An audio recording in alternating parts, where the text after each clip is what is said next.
د نن ورځې لنډ مهم او تازه خبرونه. خلیلزاد د افغانستان سولې لپاره د امریکا ځانګړی استازی زلمی خلیلزاد د بین الافغاني خبرو د پیلېدو د هڅو په ترڅ کې په دوحه کې له طالبانو په اسلام آباد او نوې ډیلي کې له پاکستاني او هندي چارواکو سره خبرې کوي.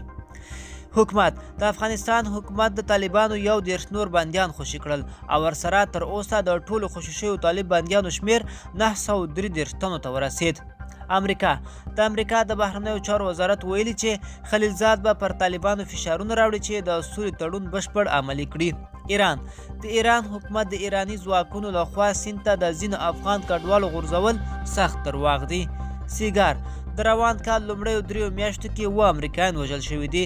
د افغانستان د بیا رغونې لپاره د امریکا څارونکې اداره یا سیګار وایي چې د روان میلادي کال په لومړیو ربع کې په افغان جګړه کې 7 امریکایان وژل شوي او 11 نور ټپیان دي.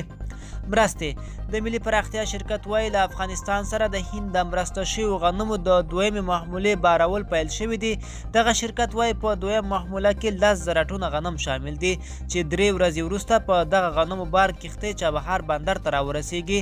هند له افغانستان سره 15,000 ټنو غنمو د مرستې اعلان کړی دی. کورونا په تیرو 24 ساعتونو کې په هیواد کې د کورونا 101 نوې مثبتې پیښې ثبت شوې دي. د عامه روغتیا وزارت وایي چې په تیرو 24 ساعتونو کې په هیواد کې لسګونه مشکوکې پیښې څېړلې دي. له دې ډلې 101 مثبتې وې. د دغه وزارت مرستیال وحید الله مجرو وایي چې په دې سره په هیواد کې د ټولو مثبتو پیښو شمیر 3533 تنو ته رسېدلی دی. همداراز د کورونا له امله د مړ شویو کسانو شمیر 106 او د بیرته جوړ شویو کسانو شمیر 488 تنو ته لوړ شوی دی.